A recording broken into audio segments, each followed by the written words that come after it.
96లో అంటే 1996లో లోక్సభ ఎన్నికలు రాబోతున్నాయి. అట్లాగే ఎన్టీ రామారావు గారిని దింపినటువంటి చెడ్డ పేరు ఇవన్నీ ప్రజల ముందు చంద్రబాబు నాయుడు గారు బ్లేమ్ అవుతారని చెప్పి ఇక పునాది రాళ్ళు వేయటం మొదలుపెట్టారు. ఈ రాష్ట్రంలో చంద్రబాబు నాయుడు గారు పునాది రాళ్ళు వేసిన రాళ్ళు నాకు తెలిసి నేను ఎప్పుడు చెప్తా ఉంటా, ఆయన వేసిన పునాది రాళ్ళు బడ్జెట్ అంతా లెక్కేస్తే సంవత్సరం బడ్జెట్ అయింది ఈ రాష్ట్రానికని. అంటే అవన్నీ ముందుకు పోవు, ఒక్క పని కూడా చేయడు. చంద్రబాబు నాయుడు గారు శంకుస్థాపనలు మాత్రం ఇంతంత రాళ్ళు వేస్తాడు, ఎటువంటి పర్మిషన్లు ఉండవు, ల్యాండ్ అక్విజిషన్లు ఉండవు.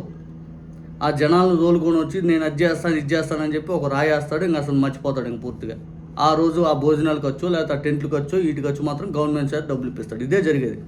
ఇదే వెలిగొండ ప్రాజెక్ట్ సంబంధించి 1996లో చంద్రబాబు నాయుడు గారు రాయి వేసాడు. 2004 వరకు కేంద్ర ప్రభుత్వంలో ఆయన భాగస్వామ్యం కొన్ని సంవత్సరాలు 5 ఏళ్ళు 6 ఏళ్ళు ఉన్నా కూడా ఎక్కడ కూడా పర్మిషన్లు తీసుకుని రాలేకపోయాడు, ల్యాండ్ అక్విజిషన్ చేయలేకపోయాడు, రైతులకి పరిహారం చేయలేకపోయాడు. అసలు ఇది ఈ డిజైన్లు ఖరారు లేదు, ఏమీ లేదు. ఒక రాయేస్తాను నేను మొత్తం చేసేస్తా అంటాడు. తర్వాత రాజశేఖర రెడ్డి గారు 2004 వచ్చాక అధికారంలోకి జలయజ్ఞం అనేది ఆయన తీసుకున్న ఏదైతే విధానం ఏదైతే ఉందో దాంట్లో భాగంగా ఈ వెలుగొండ ప్రాజెక్ట్ రాజశేఖర రెడ్డి గారు జలయజ్ఞంలో భాగం చేశారు. ఆ తర్వాత రాజశేఖర రెడ్డి గారు డిజైన్లు పర్మిషన్లు అన్నీ తీసుకొచ్చి పోలవరం ప్రాజెక్టులతో పాటు ఈ వెలుగొండ ప్రాజెక్టు పులిచంద్రపు దాదాపు రాష్ట్రంలో అన్ని ప్రాజెక్టులు ఆయన మొదలుపెట్టే సమయం ఈ వెలుగొండ కూడా మొదలుపెట్టారు. వెలుగొండ స్పీడ్గా అయినాయి. మా దగ్గరే కాబట్టి మేము ఎప్పుడు అనుకుంటూ ఉంటాం, ఆ వెలుగొండ టన్నల్స్ ఏంది బావుల్లో ఉండవు అసలు, అది అంతంత కట్టారు 5 అని చెప్పి మేము అప్పట్లో అనుకున్నాం 2009 ఆ టైంలో. అంత అద్భుతంగా కట్టారు. ఆ తర్వాత రాజశేఖర రెడ్డి గారు చనిపోయారు. 37.2 కిలోమీటర్ల సొరంగంలో రాజశేఖర రెడ్డి గారే దాదాపు 18 కిలోమీటర్లు 20 కిలోమీటర్లు ఆయన హయాంలో తవ్వారు. ఆ తర్వాత చంద్రబాబు నాయుడు గారు 2014 అధికారంలోకి వచ్చారు, 6 కిలోమీటర్లు తవ్వారు. ఆ తర్వాత జగన్ గారు వచ్చి దాదాపు కరోనా లాంటి విపత్తికర పరిస్థితులు ఉన్న 10.2 కిలోమీటర్లు ఆయన తవ్వించి ఆ సొరంగం అనేది పూర్తి చేశారు. 100% ఆ 2 టన్నల్స్లో 82% తండ్రి కొడుకులు హయాంలో జరిగినాయి. కేవలం 18% అనేది చంద్రబాబు నాయుడు గారి హయాంలో జరిగినాయి. చంద్రబాబు నాయుడు గారు పరిహారానికి డబ్బులు ఇచ్చిన దాఖలాలు లేవు, ఏ ఒక్కరికి లేవు. పరిహారానికి డబ్బులు ఇచ్చాను 5 అని చెప్పి జాతికి అంకితం చేసినటువంటి ప్రాజెక్టు మళ్ళీ నేను అంకితం చేసేస్తానని వస్తున్నారు చంద్రబాబు నాయుడు గారు. టన్నెల్స్ పూర్తి 2.5 సంవత్సరం అవుతుంది. ఈ 2.5 సంవత్సరాలు ఎందుకు నీళ్ళు వదలలేదు? 2024లో వరదలు వచ్చి విస్తృతంగా నీళ్లు విపరీతంగా వచ్చినప్పుడు కూడా ఎందుకు వదలలేదు తెలుసా? ఎక్కడ జగన్ గారి పేరు పోద్దని. ఈరోజు వాస్తవం విపరీతమైన కరువు.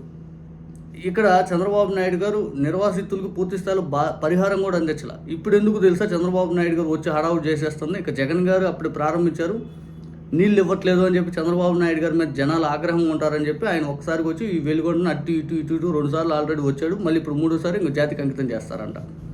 ఈరోజు అందుకే నిమ్మల రామానాయుడు గారు చంద్రబాబు నాయుడు గారు పర్యటన నేపథ్యంలో పరిశీలించడానికి వస్తే మంత్రి హోదాలో జలవనరుల శాఖ మంత్రిగా అక్కడ సుంకేశ్వర గ్రామానికి చెందినటువంటి రామ ఏడుకొండలు అని చెప్పి ఒక ఆయన నా పొలానికి పరిహారం ఇవ్వలేదు, ఇది అన్యాయం అని చెప్పి ఈ రామానాయుడు గారి ముందు ఆయన నీళ్ళు ఏదైతే కిరసనాయిల్ అదే పెట్రోల్ పోసుకుని తగలబెట్టుకోబోయాడు.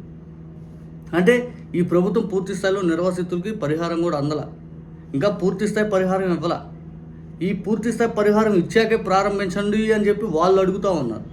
ఈ పునరావాసానికి సంబంధించినటువంటి అవకాశాలు కల్పించడం వాళ్ళు అడుగుతూ ఉన్నారు. చంద్రబాబు నాయుడు గారు ఏం పట్టవు, డేట్లతో సహా చెప్పొచ్చు మనం ఏ టైంలో ఏ పని అయింది, ఏ టైంలో ఏ పని అయింది అనేది. కానీ చంద్రబాబు నాయుడు గారు 96లో మొదలుపెట్టిన ప్రాజెక్ట్ 2004 దాకా కూడా 10 లక్షల రూపాయలు ఖర్చు పెట్టారు. ఆ తర్వాత జగన్ గారు రాజశేఖర రెడ్డి గారు కొన్ని వేల కోట్ల రూపాయలు ఖర్చు పెట్టారు, వేల కోట్ల రూపాయలు ఖర్చు పెట్టారు. అయినా కానీ చంద్రబాబు నాయుడు గారు ఏమి చేయకపోగా అన్నీ నేనే చేశానని చెప్పి ఎలా క్రెడిట్ చోరీ చేస్తారు చంద్రబాబు నాయుడు గారు? మీరు చాలా దారుణం ఇది, చాలా అంటే చాలా.